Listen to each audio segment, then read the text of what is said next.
ఈరోజు జాతీయ కమిటీలో పిలుపులో భాగంగా భవన నిర్మాణ రంగంలో పనిచేస్తున్నటువంటి కార్మికుల ఆధ్వర్యంలో నిజామాబాద్ లేబర్ కార్యాలయం ముందు ధర్నా చేయడం జరుగుతుంది.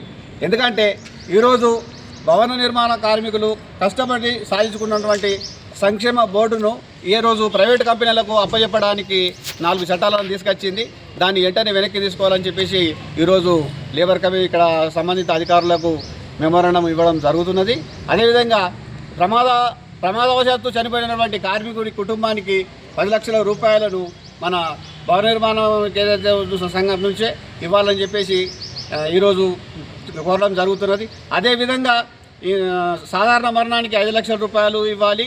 అదే భవన నిర్మాణ రంగంలో పనిచేస్తున్నటువంటి కార్మికుడికి సొంత ఇండ్లు లేవు కాబట్టి అర్హులైనటువంటి కార్మికులందరికీ డబుల్ బెడ్రూమ్ ఇండ్లు ఇవ్వాలి. అదేవిధంగా కార్మికులకు అందరికీ సైకిల్ చట్టాన్ని కూడా తీసుకొచ్చి సైకిల్ సౌకర్యాన్ని కూడా కల్పించాలని చెప్పేసి ఈ సందర్భంగా మేము కోరుచున్నాం.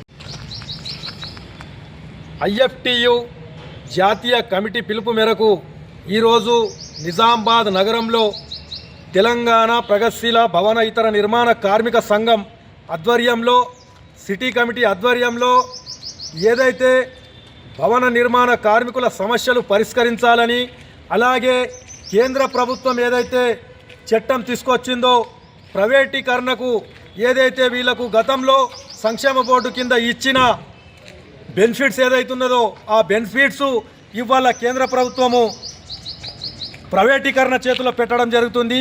దాన్ని భవన నిర్మాణ కార్మికుల నుంచి తీవ్రంగా ఖండిస్తూ ఉన్నాము. ఇది సరైంది కాదు.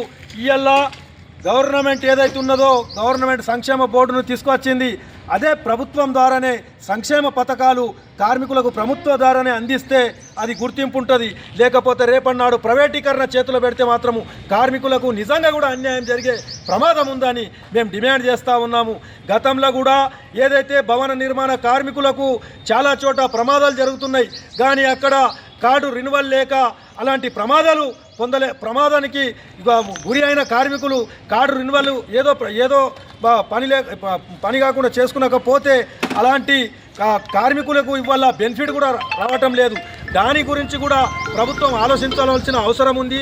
ఏదైతే రెన్యువల్ చేసుకునకపోతే రెన్యువల్ కూడా ఛాన్స్ ఇచ్చే అవకాశం ప్రభుత్వం ఇవ్వాల కార్మికుడికి. కార్మికుడు పనిలో ఉండి మర్చిపోవడం జరుగుతుంది, ఏదో బేమారచ్చి మర్చిపోవడం జరుగుతుంది, ఎన్నో ఆరోగ్యపరంగా కొన్ని మర్చిపోవడం జరుగుతుంది. కాబట్టి ఇవాళ అలాంటి కార్మికుల్ని నువ్వు రెన్యువల్ చేసుకునేదని నీకు బెనిఫిట్ రాదని ఇలాగొట్టే పరిస్థితి ఉంది. అలాంటి పరిస్థితిని అడ్డుకోవాల్సిన అవసరం మన మీదనే ఉంది. కాబట్టి మేము ఒకటే డిమాండ్ చేస్తున్నాం లేబర్ ఆఫీస్ ముందు, మీరు ఏవైతే భవన నిర్మాణ కార్మికుల సమస్యలు ఉన్నాయో ఆ కార్మికుల సమస్యలని పరిష్కరించాలి. ఏవైతే జీవితాంతం కార్డు కూడా కొనసాగించేటట్టు మీరు చూడాలని మేము కోరుతా ఉన్నాము. ఇవాళ ఏదైతే కేంద్ర ప్రభుత్వం స్పీడ్గా వెళ్తుంది, 4 లేబర్ కోడ్లను తీసుకొస్తుంది కార్మికుల్ని పొట్టగొట్టడానికి. అలాగే ఇవాళ ఉన్న ఏదైతే బెనిఫిట్స్ ఉన్న డబ్బులు కూడా జమ ఉన్నాయో ఆ డబ్బుల్ని కూడా ఇలా కార్పొరేట్ శక్తులకు అప్పగిస్తుందంటే ఎంత ఘోరమైన విషయం. అయ్యా కార్మికులు పనిచేయడానికి ఉన్నారు. ఇవాళ తాజ్మహల్ కానీ ఇలా చార్మినార్ కానీ ఇవాళ ఇండియా గేట్ కానీ లక్షలాది మంది చూస్తూ ఉన్నారంటే దానికి భవన నిర్మాణ కార్మికులే ఇవాళ కారణం. ఇవాళ అందమైన భవనాల్లో ఇవాళ కూర్చొని ఇవాళ ఆఫీసులలో కానీ ఇంకో దాంట్లో కానీ ఇవాళ అనుభవిస్తున్నారంటే దానికి కారణం భవన నిర్మాణ కార్మికులే అని కోరుతా ఉన్నాను. కాబట్టి మీరు దృష్టిలో ఉంచుకొని కార్మికులకు న్యాయం జరిగేటట్టు ఈ ప్రైవేటీకరణని ఆపేటట్టు ప్రభుత్వం నుంచే పథకాలు అమలు చేయాలని మేము ఐఎఫ్టియు నగర కమిటీన అలాగే తెలంగాణ భవన ఇతర